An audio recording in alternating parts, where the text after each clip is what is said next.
After another punishing day at work, Hunmin rides home around sunset. The train is packed tightly enough that he must remain standing among the other passengers. His slack posture and heavy eyes show how thoroughly the day has drained him, even before the story explains the workload behind that exhaustion. The journey offers him no real rest. A seat finally opens, and Hyman lowers himself into it with obvious relief. The crowded carriage continues around him, but he can no longer keep his eyes open. He settles back and falls asleep during the ride, leaving his ordinary commute behind without any visible explanation for what follows. No one around him notices anything unusual. Hyman is not an aimless employee. At 33, he has the academic record of a top business school graduate and earned his certified public accountant qualification while still studying. Those credentials carried him into a major company as one of its most highly regarded new recruits. He became its youngest manager and was expected to become its youngest executive.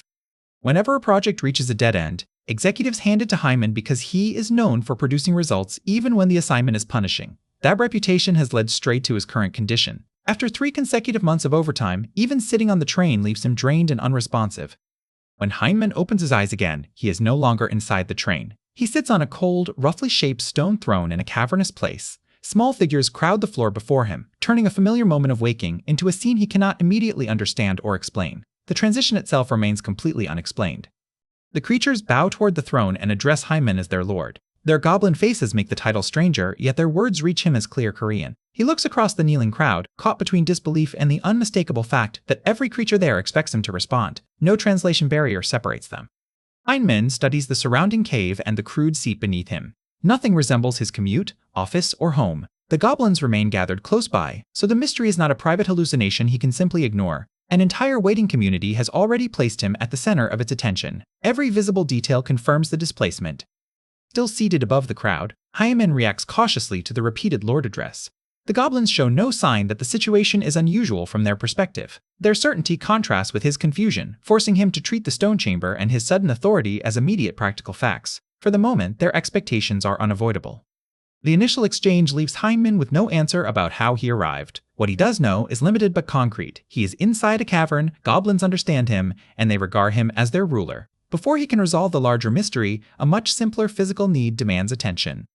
A small goblin wearing a red scarf approaches with a strange orange fruit. Hyman is hungry enough to remember that his last meal was convenience store triangle kimbap. He accepts the offering, although its unfamiliar shape and the movement visible beneath its skin make it anything but reassuring. The child offers no familiar explanation for it. Hyman turns the fruit in his hand and examines the pulsing surface.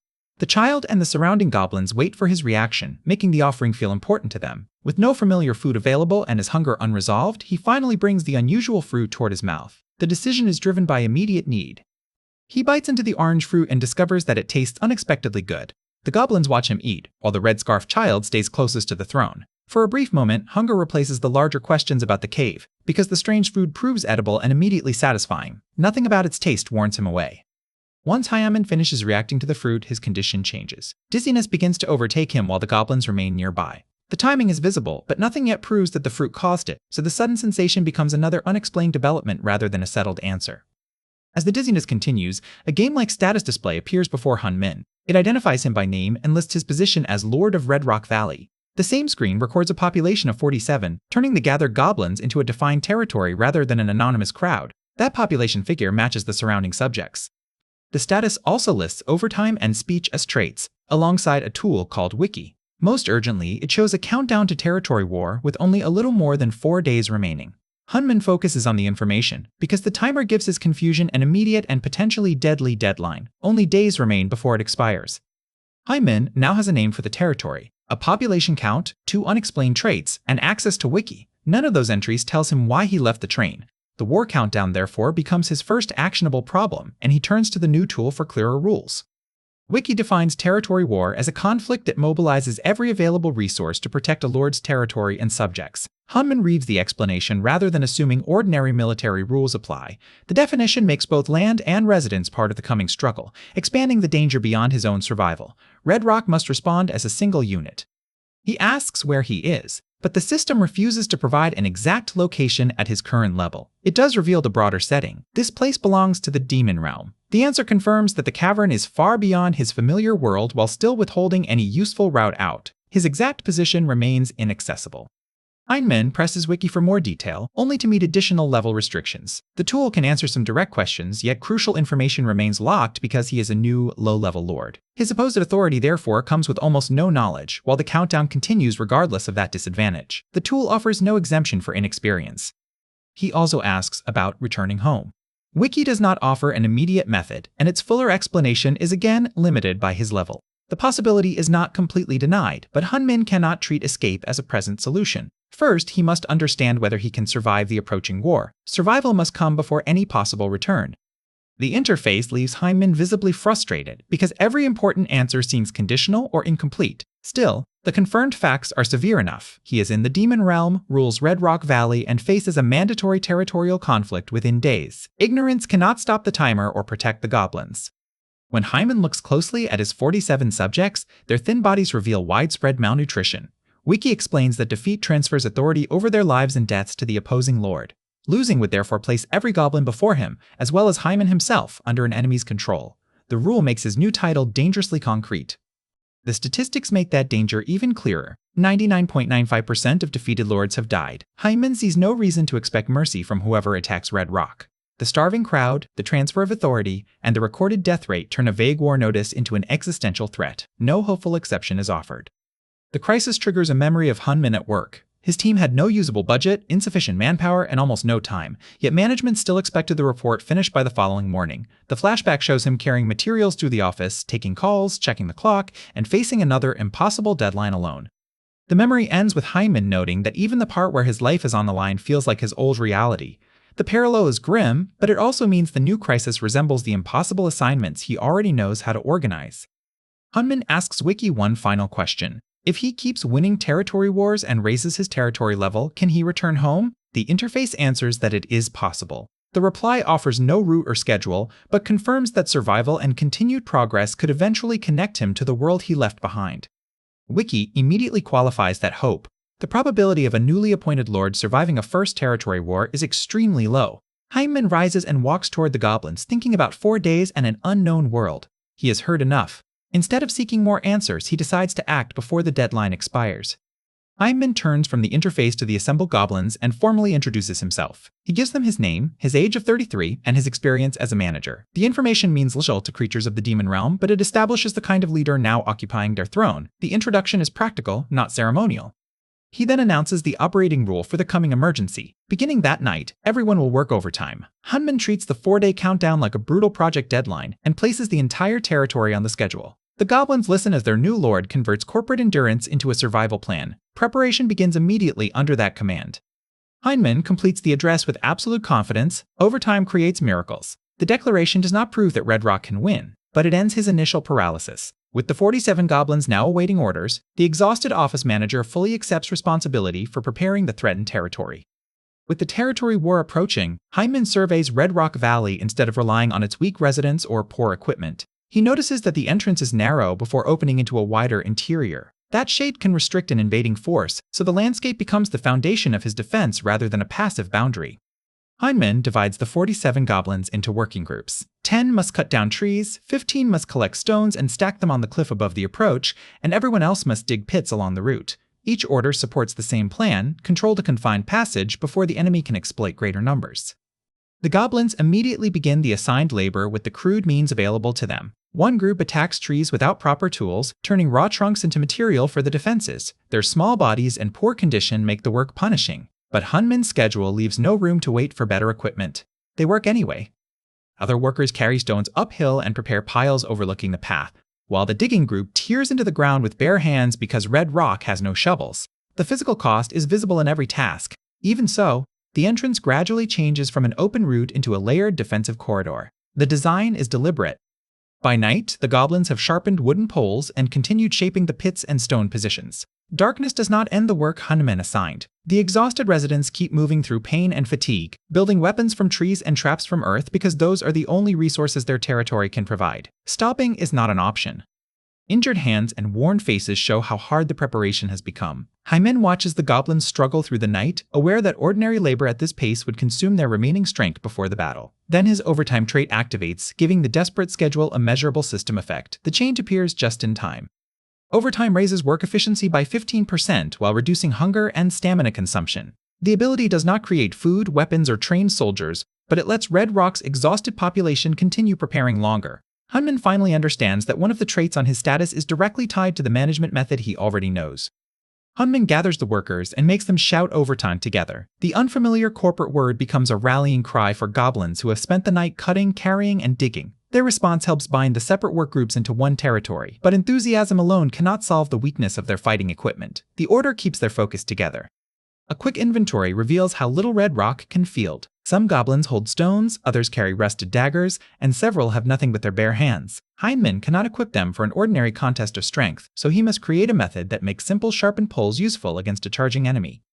Hunman chooses a simplified phalanx as the answer. The formation does not require individual goblins to overpower their opponents, it uses a close line of spear points instead. He begins arranging the residents into ranks, translating a military concept into movements that frightened, inexperienced fighters can repeat within their narrow home ground. He orders the goblins to stand shoulder to shoulder and keep the spacing between them controlled. Each row must support the others rather than chase separate targets. The formation depends on staying aligned, so Hunman explains the position repeatedly until the group begins to resemble a continuous barrier instead of a loose crowd. The goblins grip their sharpened poles with both hands and learn the basic sequence: advance together, thrust, recover, and maintain the line. Hunman keeps the instructions simple because consistency matters more than elaborate technique. Their makeshift spears gain value only when many points move as one wall.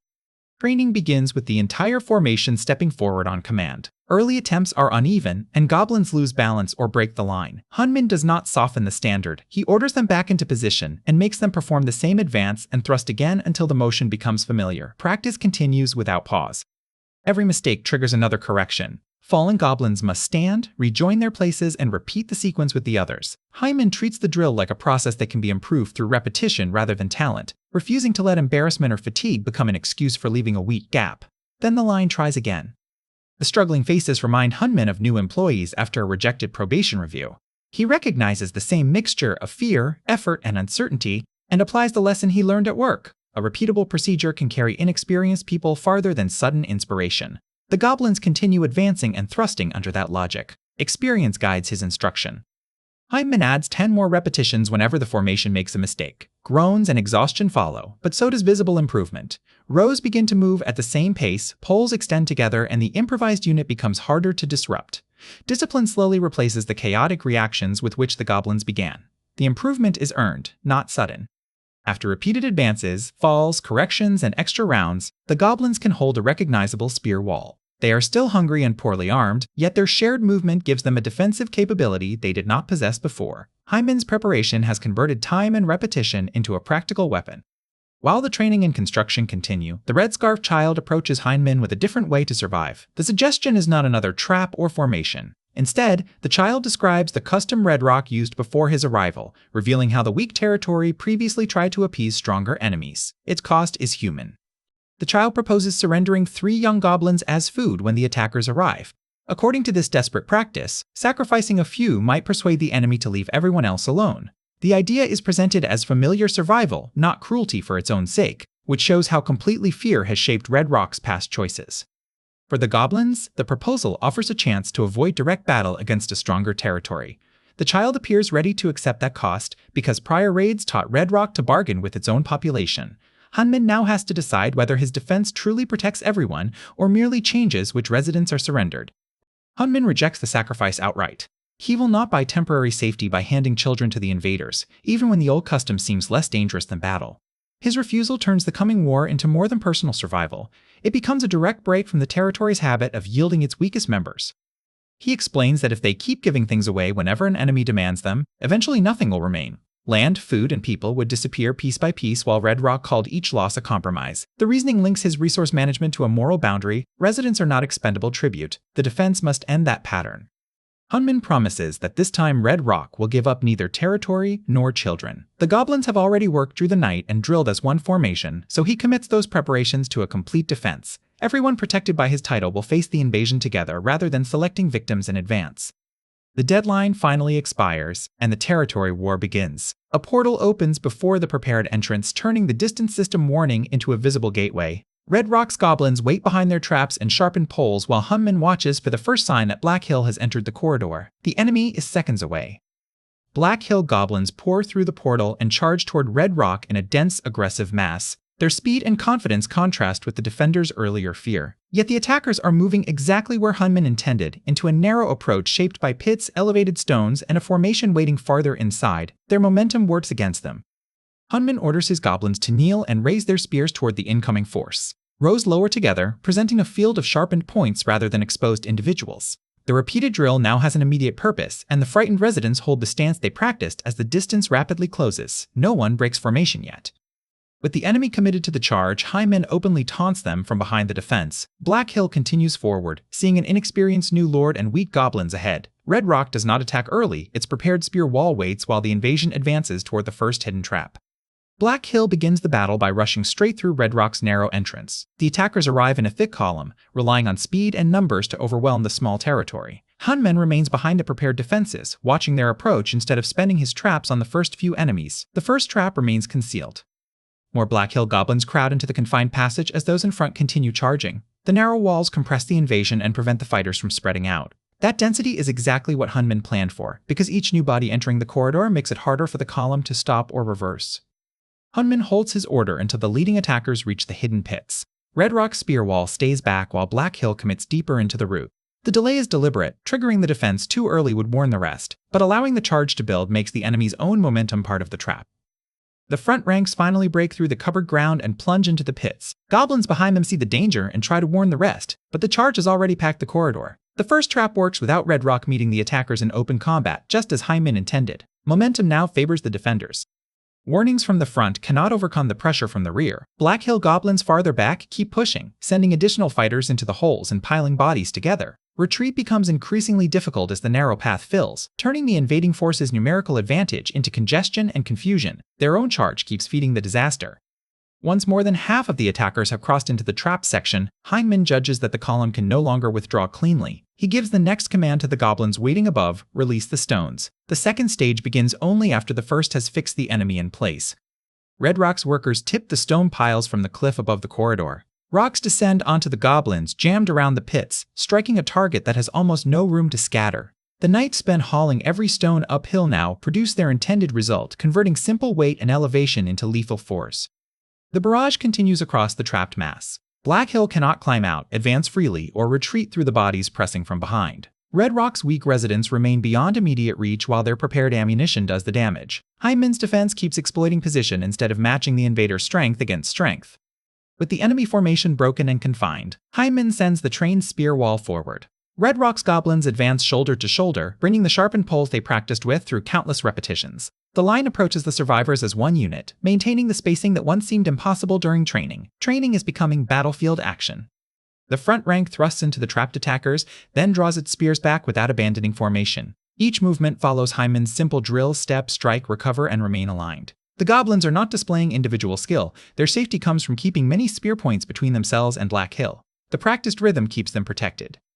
Black Hill goblins caught between the pits, falling stones, and advancing poles have no clear direction of escape. Red Rock continues the measured push, rather than breaking ranks to chase targets. Every element of the battle now reinforces the others, leaving the larger invading population unable to use its numbers effectively. The trap remains firmly closed. Stones still fall from above while the spear wall presses from the front. Red Rock's separate workgroups have become parts of one coordinated defense. Diggers created the obstruction, carriers supplied the barrage, and drilled fighters closed the remaining space. Hyman watches the planned sequence function under real battlefield pressure. Every earlier task now matters. The phalanx keeps moving through the corridor, and Black Hill's initial charge collapses completely. Red Rock has not become physically stronger overnight. It has simply forced the enemy to fight inside a prepared process. The battle now favors the small defenders, although the opposing lord has not yet entered the struggle. A much larger figure emerges after the ordinary attackers falter. He is a red-haired hobgoblin, towering over the smaller fighters and carrying a heavy bone club. His arrival introduces a threat that the spear wall has not faced, and his confidence shows that he does not consider the failed charge decisive. A new phase begins immediately. The status identifies the newcomer as the Lord of Black Hill and confirms his hobgoblin nature. Unlike the goblins trapped in a passage, he possesses the size and weapon to threaten Hyman directly. Red Rock's residents react to his presence, while their new lord remains in the defended corridor. The confrontation is becoming personal. The hobgoblin addresses Hyman as a newly arrived lord, and dismisses him as unimpressive. His words establish contempt, not any previous relationship between them. He sees the human on Red Rock's throne as an inexperienced rival and expects personal strength to decide what his invading army could not. Hyman gives him no such proof. He proposes that the two lords settle the territory war themselves. The challenge assumes Hyman will step away from his formation and accept a direct contest against the Bone Club. Hyman answers him, but engaging in conversation does not mean accepting the Hobgoblin's preferred rules for the battle. The proposed terms favor Black Hill. Hyman keeps the Black Hill Lord talking within the prepared kill zone. The Hobgoblin treats the exchange as the prelude to a personal duel, while Hyman shows no intention of proving himself through brute force. His strategy has always depended on workers, terrain, and timing rather than individual combat ability. The exchange serves Red Rock's plan. Confident in his size, the Hobgoblin raises the Bone Club and moves to finish the new lord himself. He believes Red Rock's smaller fighters and human ruler cannot stop him at close range. Hyman remains composed because the conversation has placed the target exactly where the final prepared attack can reach. That confidence leaves him exposed. The goblins above release the largest remaining rocks toward the Hobgoblin. His proposed duel never becomes an equal exchange of blows. Instead, the same elevated position that devastated his army now targets its leader, showing that Hyman planned to defeat a lord with the territory's collective labor rather than personal strength. The collective defense answers his challenge. Massive stones crash down before the Bone Club can reach Hyman. The Hobgoblin is buried and crushed inside the corridor he entered so confidently. Hyman does not need to overpower him directly. The stored weight, careful timing, and workers positioned above complete the battle before a personal strike can land. The duel ends before beginning. The system announces Red Rock's victory. Hyman states that the battle was already won, so there was no reason to fight the opposing lord personally. His answer rejects the Hobgoblin's definition of strength and confirms the value of the entire preparation. The territory prevailed as an organized unit. Preparation has replaced personal heroics. After the fighting ends, Red Rock discovers that one Black Hill Goblin is still alive. The surviving enemy lies helpless among the aftermath while Hyman's residents gather around. Victory gives them the power to decide his fate, creating the first test of how their new lord will use control over a defeated opponent. The Red Rock Goblins demand that the survivor be killed. They remember Black Hill's previous attacks and the suffering imposed on their territory, so immediate revenge feels justified to them. The call for execution is rooted in real fear and anger, but Hyman stops the group before they can act. The victory could become an execution. Hyman contrasts a corpse with a living captive. Killing the goblin would satisfy the crowd briefly, but leave nothing useful behind. Keeping him alive preserves information, labor, or another resource that Red Rock may need. The decision applies the same practical thinking that governed the traps, stones, and formation. He refuses to waste that possibility. The last Black Hill survivor is therefore spared under Hyman's authority. Red Rock ends its first war without copying the defeated lord's cruelty or wasting a possible asset. The choice closes the battle and points toward the next problem, absorbing what Black Hill leaves behind while keeping the enlarged territory alive. Victory immediately changes Red Rock's status. The territory rises from level 1 to level 2 and absorbs Black Hill's 213 residents. Added to the original 47, the population reaches 2,060. Hyman has survived his first war, but the number of mouths under his authority has increased more than fivefold. A Red Rock also acquires dense infantry, a trait that slightly raises morale and defense when the residents fight as a dense group. Expanded information access places the territory on the 12th floor of the underground demon realm. Looking at the sparse supplies and many residents, Hyman sees that their food is already insufficient. Hyman learns that ordinary agriculture is impossible on this floor, then notices one of the captured orange fruits. Its existence means Black Hill obtained food from somewhere despite the same restriction. Rather than guessing, he decides to ask the living prisoners where it came from. Hyman turns to the captured Black Hill goblins for information. With the prisoners restrained before him, he asks how their former territory obtained food. The survivors hesitate, but their knowledge is now more useful than revenge would have been, proving why he stopped the execution at the end of the battle. His restraint has produced an answer. Hyman selects 3 goblins from the crowd and orders them to scout the forest before daybreak. Their job is to verify the source and return with information, not to begin harvesting. The prisoners react uneasily to that plan, which makes clear that the destination itself frightens people who already know the area. The captives describe something guarding the forest fruit, but admit they have never seen it. Anyone who does see the creature fails to return. Hyman bites one captured fruit while weighing the warning, and a nervous prisoner asks whether cooperating means the threatened torture will now be cancelled. Hyman gives no immediate reassurance. Before Hyman can move on, Red Rock's goblins demand revenge on the bound prisoners who bullied them before. Their anger turns the successful interrogation into a new leadership problem. The broader population is still reacting to its improbable victory when Hyman addresses them. He refuses to let one successful defense become evidence that Red Rock is already secure. The traps worked, but he emphasizes that luck also helped them, and future survival cannot depend on circumstances breaking in their favor again. Hyman calls for more thorough preparation and directs attention away from tormenting defeated enemies. The territory now needs useful labor, information, and food. His message reframes victory as the beginning of another assignment rather than a reason to relax, because the expanded population is already consuming the limited supplies. The three scouts travel toward the northern forest under cover of darkness. They leave Red Rock's familiar rock valley and enter dense vegetation where visibility is poor. Their cautious movement reflects the prisoner's warning. The fruit may be reachable at night, but something in the trees prevents witnesses from returning. The mission remains strictly observational. The scouts crawl and stumble through the undergrowth, trying to remain quiet. One goblin silences another before a gesture directs everyone's attention deeper into the trees. There they finally see clusters of large purple fruit, confirming the food source while leaving the safety and accessibility of that crop completely unknown to them. Moving closer, the scouts look from the hanging fruit to the enormous trunk supporting it. Thick white webbing covers the tree and stretches around the crop. The discovery explains why this is not a simple nighttime harvest. The food grows inside a visibly occupied hunting structure rather than an open, abandoned grove. Further inspection reveals blood and distinct puncture marks near the webbed area. Those traces support the warning that creatures disappear here, even though the scouts still cannot see what made them. Every clue points upward and into the surrounding darkness where the dense canopy hides the actual threat. The guardian remains out of sight. The scouts find dark pools and tracks of blood across the forest floor. One goblin touches the stained ground and lifts a wet, blood-covered hand, making the danger impossible to dismiss as an old rumor. Alarmed by what lies around the fruit tree, the group decides that observation has gone far enough. An unseen presence strikes from above. The scouts look upward, but foliage and darkness conceal the attacker while the webbed tree limits their options. What began as observation becomes an immediate escape, and the three goblins turn away from the fruit rather than risk being caught beside the hidden guardian. Survival replaces careful investigation. Something fast slices past the group as they turn away. One scout is grazed across the ear and grabs the fresh wound, then sees blood on his fingers. The attacker still remains out of sight, but its speed and accuracy prove that the goblins are already within reach of a hostile creature. The wounded scout looks back into the trees, realizes the unseen attack can continue, and shouts for the others to run. Reconnaissance ends in an urgent retreat before they can identify the creature. Back at Red Rock, Hyman asks about the surrounding geography while waiting for the reconnaissance team. A goblin explains that traveling straight north through the forest eventually reaches a desert, prompting questions about a land made entirely of sand. The exchange begins turning scattered directions into a usable regional picture for him. A map places Red Rock in the south, hills to the west, a river to the east, the forest north of them, and the desert beyond. Hyman judges that the information is useful. Before he can continue, two exhausted scouts rush back and call for their lord. The returning goblins collapse in front of Hyman. He immediately notices that only two of the three scouts are present and demands to know what happened. They say the missing companion is gone and was dragged upward. Hyman angrily reminds them that their order was to observe carefully, not expose themselves again. Hyman asks for the exact sequence, and the survivors describe what they could verify. Webs wrapped around the trees, blood and hole marks on the ground, and an attack they could not clearly see. Their report connects the fruit grove to a hidden hunter without claiming that either scout identified the creature itself.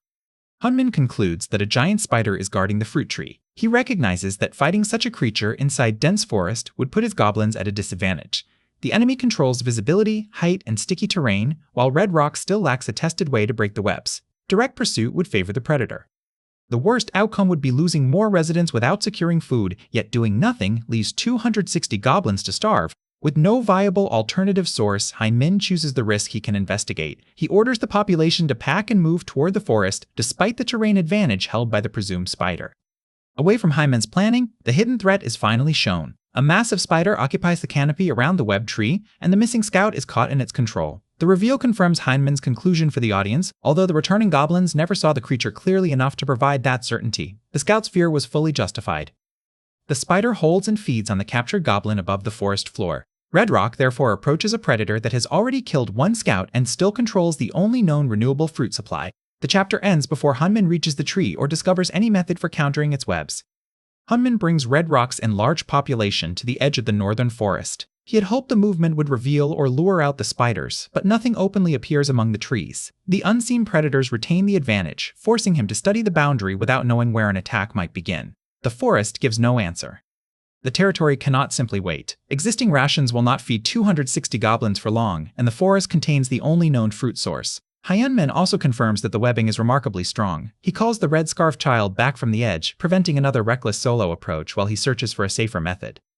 Thunder rolls over the forest and rain begins to fall. The sudden storm creates another hazard for a group exposed outside the trees, so Hyman orders everyone into a nearby cave. The withdrawal is practical rather than a retreat from the food problem. They still need to learn whether the weather changes the spider's material.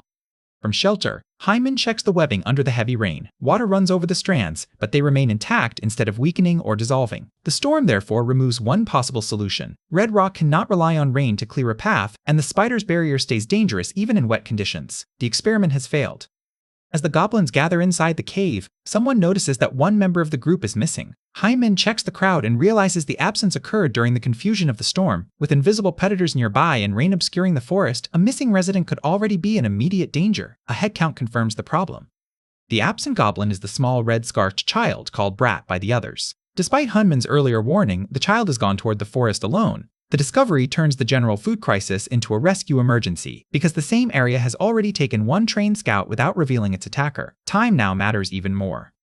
Hunman takes a spear and orders every other goblin to remain in the cave. He intends to follow the child alone, limiting the number of residents exposed to the webbed forest. His reason is direct. As their leader, he believes responsibility for recovering the missing child belongs to him. He accepts that immediate risk. Carrying the simple spear, Hyman leaves the shelter and enters the storm by himself. The choice does not make the forest safer or reveal the spiders. It places the untrained human lord inside their terrain, but it also prevents a frightened crowd from rushing after the child and creating more potential victims. Hunman searches the wet ground until he finds the child's small footprints. He follows the trail deeper between the trees while rain and darkness reduce visibility. The marks provide his only reliable guide, so he keeps moving even though the hidden spiders and strong webs could be anywhere above or ahead. The rescue depends on those prints. Fear accompanies every step through the storm. Hyman knows what happened to the missing scout and has no proven countermeasure if a spider attacks. Lightning flashes through the canopy as he tracks the footprints, briefly exposing pieces of the forest without making the unseen threat easier to locate. He continues despite that fear. Another brilliant flash reveals an unexpected light ahead. Instead of a visible spider, Hyman sees the first sign of open flame in this world. The discovery is chaotic and dangerous rather than controlled, because the source is connected to the child he entered the forest to rescue. A lightning strike has ignited the red-scarf child's backside. The small goblin runs in panic with flames spreading behind it, creating a bizarre danger separate from the spiders. Hunman closes the distance immediately, prioritizing the visible fire over every hidden threat in the surrounding trees. He must reach the child before it spreads. Hunman catches the burning child, forces it down, and smothers the flames before they can cause further harm. The rescue ends the immediate crisis created by the lightning. Both remain inside the dangerous forest, but the child is alive, and the unexpected fire has left Hunman with a new observation. The flames are no longer uncontrolled. Once safe, the child explains why it ignored the order. Its little brother had been crying from hunger and wanted fruit, so the child tried to reach the food alone. The motive does not excuse the danger, but it shows how urgently red rock shortage is already affecting the youngest residents. Hunger drove the dangerous decision. Hunman scolds the child for running into the forest and risking its life. While reacting, he recognizes something larger about the accident. Since arriving in the demon realm, he has not seen the goblins use fire at all. The lightning has produced a resource that this community appears not to possess. That absence suddenly matters. The realization changes how Hunman views the remaining flame. What nearly injured the child may answer the web problem that rain could not solve. He does not yet assume success against the spiders themselves, but fire is now a testable material advantage that did not exist when red rock reached the forest. Back at the cave, the goblins hear the disturbance and see light from the forest. They disobey Hunman's instruction to stay behind and move out together, believing their lord needs rescue. Their response exposes them to danger, yet it also demonstrates that they will no longer passively abandon a threatened member of their territory. The group reaches Hyman and the child, then reacts with amazement to the burning flame. Fire is unfamiliar enough to command their full attention. Hyman is no longer alone, and the gathered residents can now witness whether this accidental discovery has a practical effect on the spider's strongest visible defense. The test can happen immediately. Goblins crowd around the small source of fire while Hunman considers the tough webbing nearby. Their awe does not by itself make the flame useful. He needs direct evidence, just as he needed reconnaissance before entering the forest, so he prepares a simple test against a strand rather than announcing an unproven victory. Hyman brings the flame to one of the spider threads. The strand had resisted handling and remained intact under heavy rain, making it Red Rock's clearest obstacle. Everyone watches the contact point, because the result will determine whether the accidental lightning strike can become a repeatable tool for entering the webbed forest. The spider silk catches fire. Unlike water, the flame damages the material and spreads along it, producing the first confirmed weakness in the barrier. Hyman and the goblins can now see that the discovery is not merely light or heat, it directly changes the terrain that previously trapped and frightened them. The weakness is now visible. The successful test gives Red Rock a concrete countermeasure against the webs. It does not prove that the spiders are defeated, nor does it guarantee safe access to the fruit. What it establishes is narrower and sufficient for planning. Carried fire can burn the threads that rain and physical effort could not remove.